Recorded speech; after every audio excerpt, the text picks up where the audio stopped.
The program that everybody is talking about across College Football Nation in terms of closing the deal, wrapped up its deal in terms of spring football on Saturday in Athens. We got Palmer Thombs on the line from Dogs 247 Sports to help us break down Georgia football. Of course, like the video, share the videos on social media. If you enjoy the content, others will as well. Please share the videos and subscribe right here. Palmer, how are we doing today? Doing well. Felt great to be back within the confines of Sanford Stadium. On a personal note, it was my first time in there since the covering a game since the 2019 season. Because with Georgia only having 3 home games last season, press box, COVID protocol, wasn't able to get in there and cover any Georgia home games last year. So felt great to be back at Sanford Stadium watching the Bulldogs play between the hedges, and certainly excited to break it down with you here today. Palmer, was there about 20,000 in the stands? Yeah, it was pretty packed in terms of what they were allowed to have. I know tickets were of very high demand, and so those were tough to come by in Athens on the streets on Saturday. They actually ended up charging for tickets this year. I think it was $10 a ticket, and they ended up donating that to a local charity. Georgia's got a Dogs for Pups initiative that they started this past season, and they're really helping local schools here, stay afloat in terms of COVID-19. And so that was great to see, the fans back in Sanford Stadium and the impact that was able to have in the Athens community. All right, Palmer, let's get to it. And we'll start at quarterback, and it's almost a 2 or 3 step process and evaluation here. We got JT Daniels, proven commodity, but is he going to be elite? Then we've got the category of backups and a very talented room. You've got Stetson Bennett, who has the most experience. Then you've got a couple highly, highly sought after recruits who are starting to get into the system. So sort it out from JT on down. Yeah, last time I was on with you, we did talk about this where, we said, hey, JT Daniels, very clear-cut starter, and he showed that on Saturday. Went 28 of 41 for 324 yards, 3 touchdowns, didn't throw an interception. He really settled in as the game, went along. Early on, you could see, maybe he was knocking off a little rust in terms of, just playing in front of fans and on the big stage. And really, as the game went along, settled in, progressed from hitting his checkdowns to making some plays downfield. He was working with a limited group of wide receivers that I know we'll talk about. Had 6 scholarship guys that were not active on Saturday, and so it was really good to see him. He looked very comfortable. In terms of. And I guess that's easy to say for a spring game because you're not going to get hit. You're wearing that white jersey and not getting touched by the defensive linemen. It's easy to be comfortable in the pocket, step up into some things that you may not be able to actually step up to once the bullets are actually flying. But in terms of what JT Daniels was asked to do on Saturday, he did it really well. Like I said, he looked good.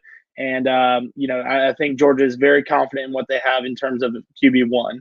Down on the line, Stetson Bennett would be the second quarterback if called upon. Like we said, if Daniel's helmet came off mid-game, Stetson has to step in. It would be Bennett that steps in. He didn't get a ton of reps this spring, didn't get a ton of reps in the game. I think he only ran 2 or 3 drives, one of which ended on the first play of the drive with a quick interception.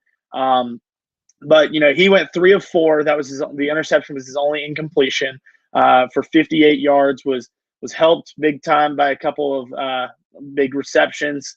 Adonai Mitchell had a nice one with him, Demetrius Robertson, and Bennett actually led the first touchdown drive for Georgia, marching them down the field and getting his red squad on the board first with as Zamir White punched it in from 2 yards out. I think Stetson, he looked comfortable. You could tell that he's spent the most time around this Georgia program. It looks very comfortable in this Georgia offense. And, again, if Georgia has to, turn to a backup in a scenario where it's quick change, Stetson is going to be the guy. Then on the black team, it was Carson Beck and Brock Vandegrift, and those are your two longer-term backup options. The development of these quarterbacks is going to be huge because those are the guys that are going to be competing for the job once Daniels is gone. Carson Beck took most of the reps with the twos this spring. He went 22 of 31 for 236 yards, 2 touchdowns, 1 interception. His 1 interception was not great. It was really overthrown over Arian Smith, and you could see that he was struggling, maybe putting the ball right on the money. Overthrew Smith 2 or 3 times on Saturday. Missed another target in the end zone. Like Daniels, he settled in as the game went along. But, to me, Brock Vandegrift stood out more than Carson Beck, just in terms of what Vandegrift was able to do with his legs. Looked very comfortable moving around the pocket. I think his first play, they rolled him out to the right, and he completed a pass downfield. He ended up going to 6 of 9 for 47 yards and had a couple of rushes as well. Only showed up with 3 yards on the stat sheet, thanks to some sacks, but did have a long of 13. I think Georgia feels very confident in terms of what they've got in this quarterback room. Kirby was asked after the game if this is the best he's felt about a quarterback room. And, he said that, top to bottom, he feels really good about all 4 of those guys in Daniels, Bennett, Beck, and Vandegrift. He wouldn't really compare it to some of the other rooms that he's had, but he did know that he felt really good about these 4 quarterbacks. Thinks that they're all bright, intelligent guys and they continue to challenge each of them in their development. So, I think in terms of quarterback, Georgia can feel very confident in where it's at headed into this 2021 season. Get your free mask, Georgia or 35 other teams at voiceofcollegefootball.com, voiceofcollegefootball.com. You get a free mask. We get you a coupon code as soon as you register for free, 20% off your first purchase, and you're in the running for a $25 gift card as well, voiceofcollegefootball.com. Palmer, we talked about it last week, and I think it's pretty safe to say in evaluating a spring game, the trenches are difficult, especially with the run game being somewhat compromised. Those matchups on the outside, they're almost like a real game. They're almost like full football because it's almost exactly like that type of matchup between the wide receivers and the defensive backs. Now, as you set up for us before the spring game, with the big weapons out for Georgia, with the secondary being probably the most questionable unit on the team based on defections to the NFL and based on injuries, that they might be in for a tough ride if they had to face the 1, 2, 3, 4, and 5 guys, but those guys were out of the lineup. Yeah, I mentioned it earlier. Georgia was down 6 scholarship receivers. George Pickens with an ACL injury, he'll probably miss the season. But in the other 5 guys are likely to be back for the fall. They had Dominic Blaylock that is continuing to recover from an ACL injury. He actually was dressed out and went through the 7-on-7 drills that they were doing earlier, before this actual scrimmage. So probably if it was an actual game, he probably would have been good to go. But, they're going to play it safe with him. They had Marcus Rosemy-Jacksaint, who's coming back from an ankle injury that ended his 2020 season. He was in a no-contact jersey, but went through those 7-on-7 drills. Jermaine Burton, had a slight knee injury this spring. Again, no-contact jersey, went through the 7-on-7 drills. Arian Smith actually was in a no-contact jersey, but played in the game. But obviously didn't get the full experience, and he was actually running with the number 2 offense. Just because of, the limitations with him and his injuries. They were missing Justin Robinson, Jackson Meeks. Definitely a banged up receiver room. But in terms of what they did have, Adonai Mitchell was very impressive. He's an early enrollee out of Missouri City, Texas. Actually didn't play his senior year of high school football. And as he was getting ready to come to Georgia, early enrolled.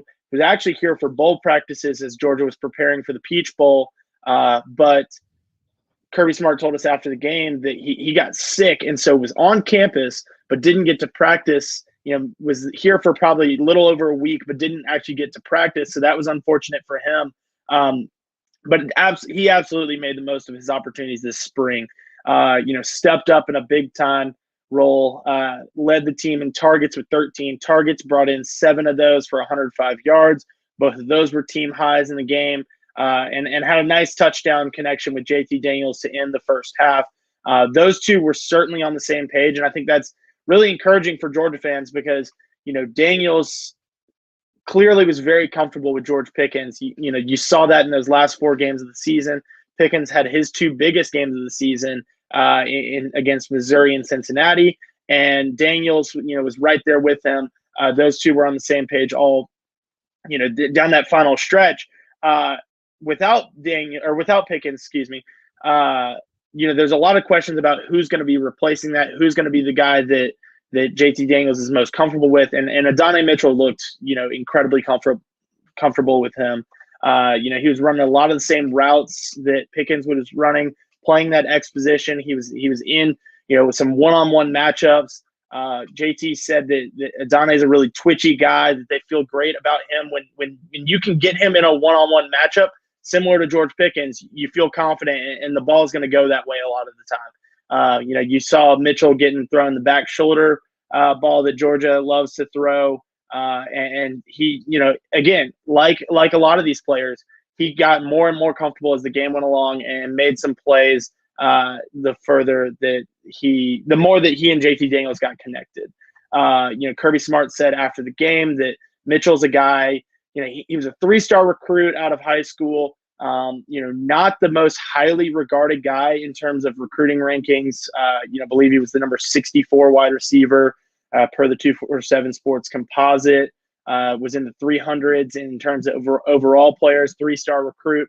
And this is a guy that Kirby said, look, we trust our evaluations. We think that we evaluate players as good, if not better, than anyone in the country.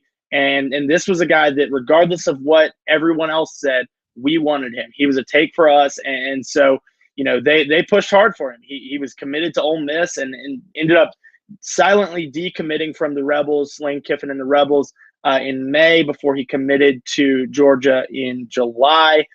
Didn't play his senior season of football. And,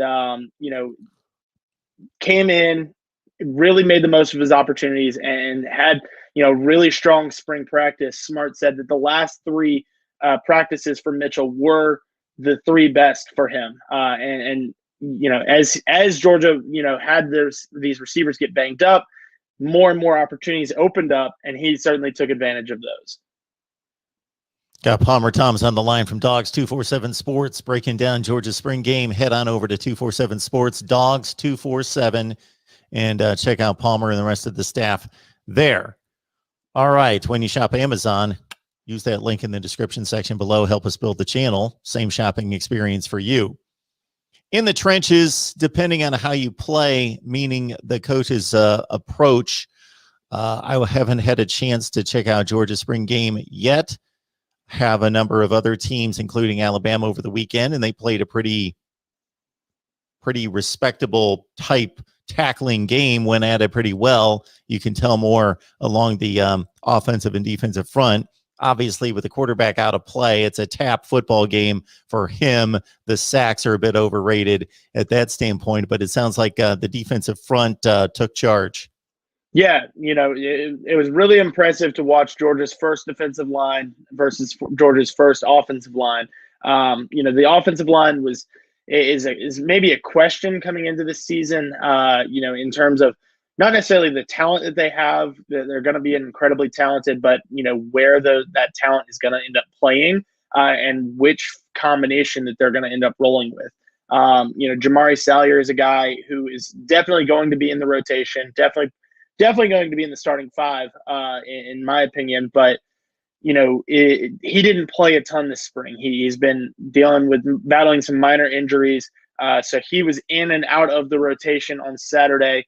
You ended up seeing Xavier Truss, Justin Schaefer, Warren Erickson, Tate Ratledge, and Warren McClendon from left to right on that first offensive line. And then they did some shuffling around with when Salyer came in. He played some left tackle, played some left guard.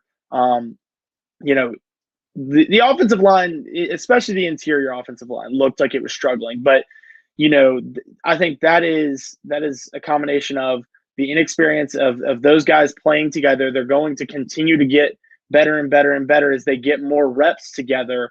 You know, maybe the shuffling around hasn't been helping them develop that chemistry this spring. But also, you know, you look at Georgia's interior defensive line, and it's one of the best in the country. And Jordan Davis, Devontae Wyatt, you know, you've got Jalen Carter that's in the mix there, Trayvon Walker coming off the edge, you know, Adam Anderson, Nolan Smith, that Georgia front seven. And you know, you want to add in the inside linebackers, Quay Walker and Channing Tindall both had impressive days on Saturday.